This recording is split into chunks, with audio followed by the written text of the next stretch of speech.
নমস্কার বন্ধুরা, আমার ঘর সংসার চ্যানেলে আপনাদের সবাইকে জানাই অনেক অনেক স্বাগত, অনেক অনেক ভালোবাসা। তো আশা করি আমার প্রিয় বন্ধুরা আপনারা সকলে ভালো আছেন, আমিও ভালো আছি। বন্ধুরা এখন থেকে ব্লগটা স্টার্ট করলাম। এখন বাজে হচ্ছে 11টা 10।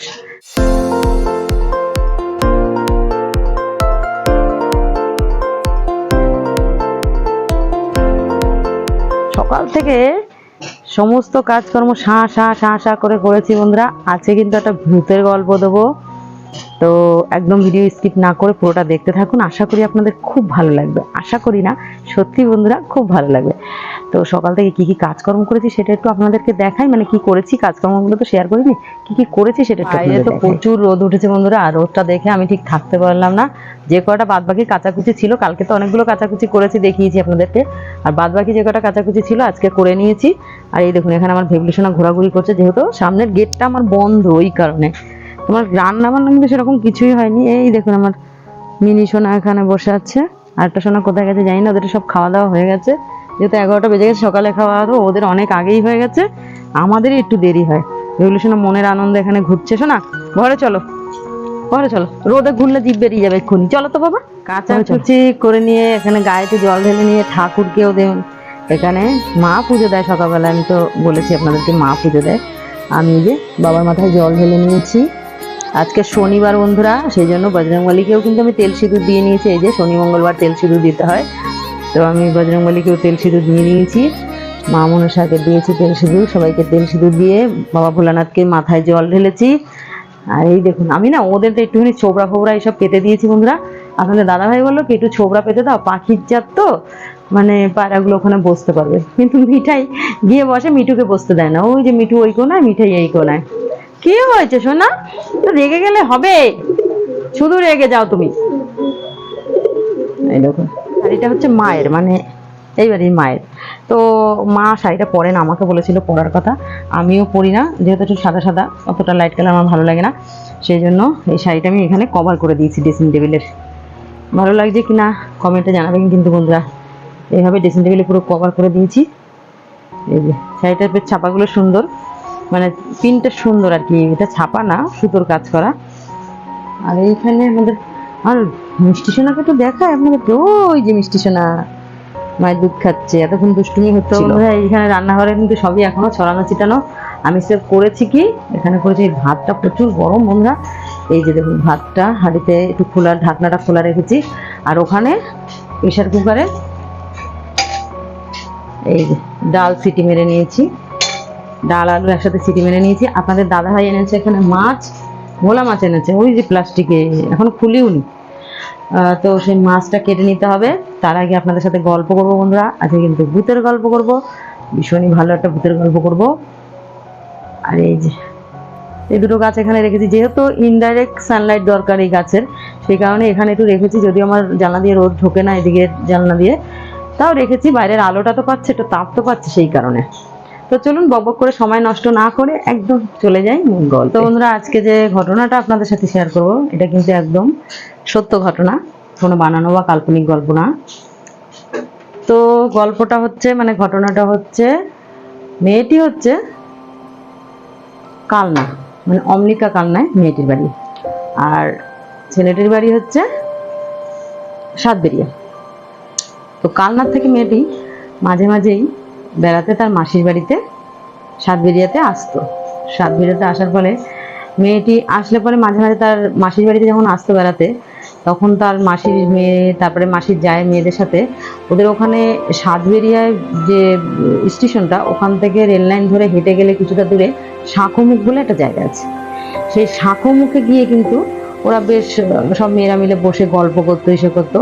কিন্তু অনেকেই গ্রামে জানে যে শাঁখোমুখ জায়গাটা, যেটা শাঁখোমুখ বলে, মানে একটা ব্রিজ আছে, ব্রিজের উপর থেকে ট্রেন যায় আর নিচে জল যায়, দুপাশে দুটো ঝিল আছে, বিল, যাকে গ্রামের ভাষায় বলে বিল। তো সেই দুদিকে বিল, মাঝখান থেকে রেল লাইন, মানে ওইখানে একটা শাঁখো করা আছে, সেই জন্য ওইটা শাঁখোমুখ বলে সবাই।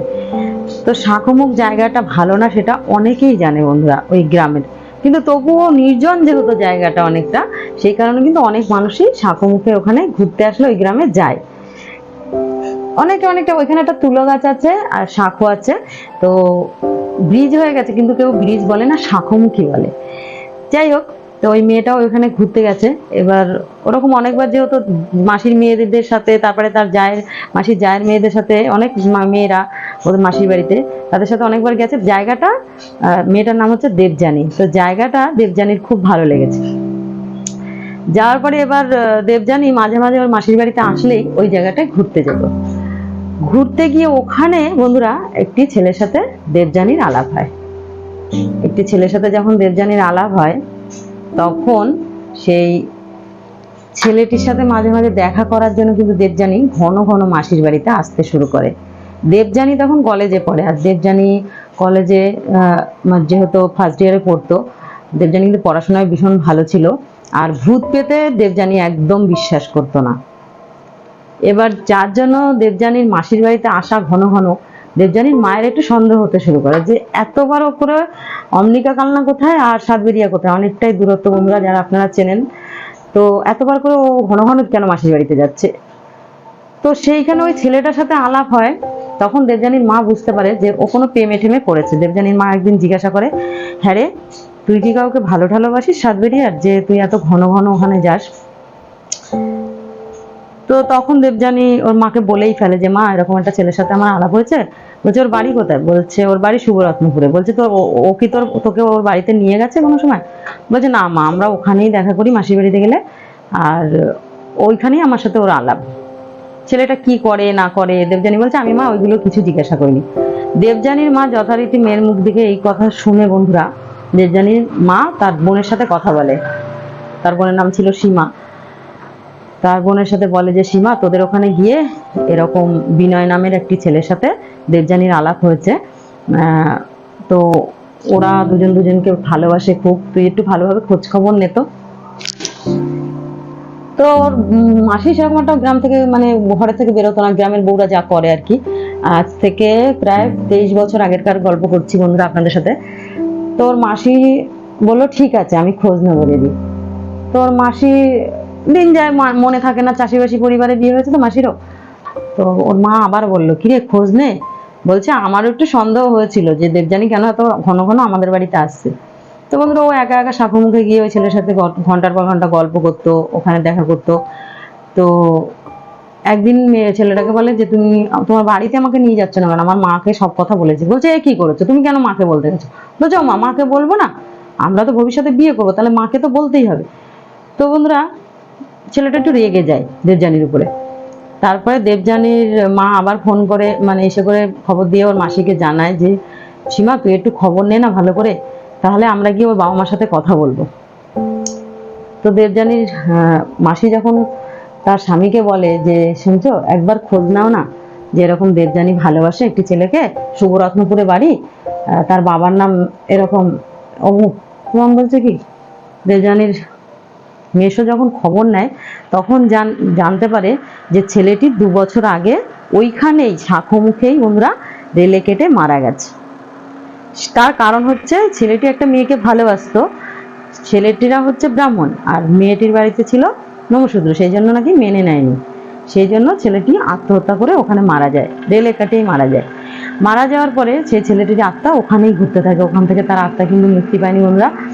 দেবযানী যেহেতু ওখানে ঘোরাঘুরি করতো, সেই ছেলেটির আত্মা দেবযানীকে দেখেই তার উপরে মুগ্ধ হয়েছে। তো তার সঙ্গেই মানে প্রেমের একটা এসে চালিয়েছে, সেই মানুষের রূপ ধরে, তার আত্মা ছিল ওটা, কোনো মানুষ কিন্তু ছিল না বিনয়।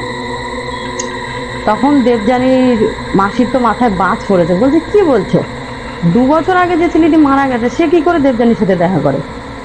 বলছে আমি যেটা শুনলাম আমি তোমাকে বললাম, শুভরত্নপুরে বাড়ি, হ্যাঁ, ওর বাবার নাম হচ্ছে বাদল ভট্টাচার্য, তুমি খবর নিতে পারো।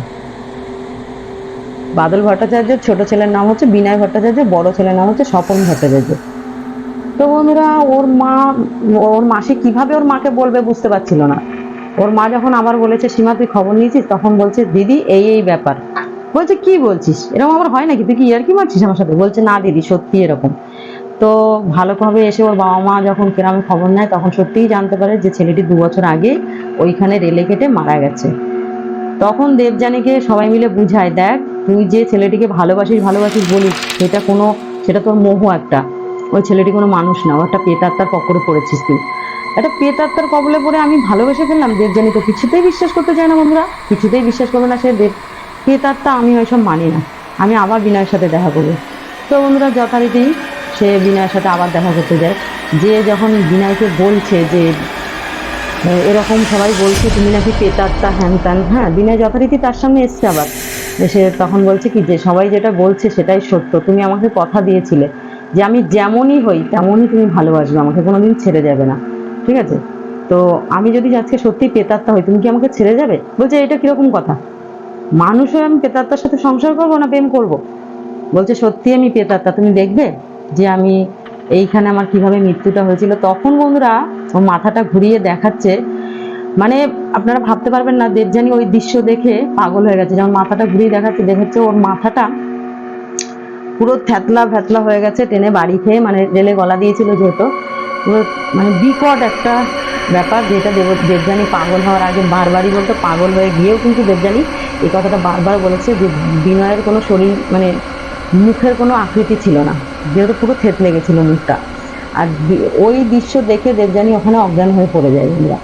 যখনই অজ্ঞান হয়ে পড়ে যায়, ওখানে কিছু চাষিবাসী লোক ওখান থেকে রেললাইন থেকে হেঁটে আসছিল, তারা কিন্তু দেবযানীকে তুলে নিয়ে আসে, তার মাসির বাড়িতে খবর দেয়, তার বাবা মা আসে, তাকে হসপিটালে নিয়ে যাওয়া হয়। তখন দেবযানী বলে যে এই ব্যাপার, কিন্তু দেবযানী ওই আঘাতটা নিতে পারেনি বন্ধুরা, যার জন্য দেবযানী সারাক্ষণ এই বিনয় বিনয় বিনয় বিনয় করতে করতে দেবযানী মদ্য উন্মাদ পাগল হয়ে যায়। একটা সময় পাগলাগারদেও দেবযানীকে পাঠানো হয়েছিল, কিন্তু সেখানে দেবযানীর এত খারাপ অবস্থায় রেখেছিল দেবযানীকে, সেটা দেখে তার মা সহ্য করতে পারেনি। যেহেতু দেবযানীরা দুই ভাই বোন, সেই জন্য দেবযানীকে ওর মা সেখান থেকে নিয়ে চলে আসে, নিয়ে এসে একটা ঘরের মধ্যে বন্দি করে রাখতো বন্ধুরা। আর যতদিন দেবযানী বেঁচে ছিল, দেবযানী মারা গেছে আজকে 4 বছর 5 বছর হতে চললো বন্ধুরা, যতদিন দেবযানী বেঁচে ছিল ততদিন কিন্তু দেবযানী ওরকম পাগল হয়েই বেঁচে ছিল, আর শুধু বিনয়ের নামই মুখে আনতো।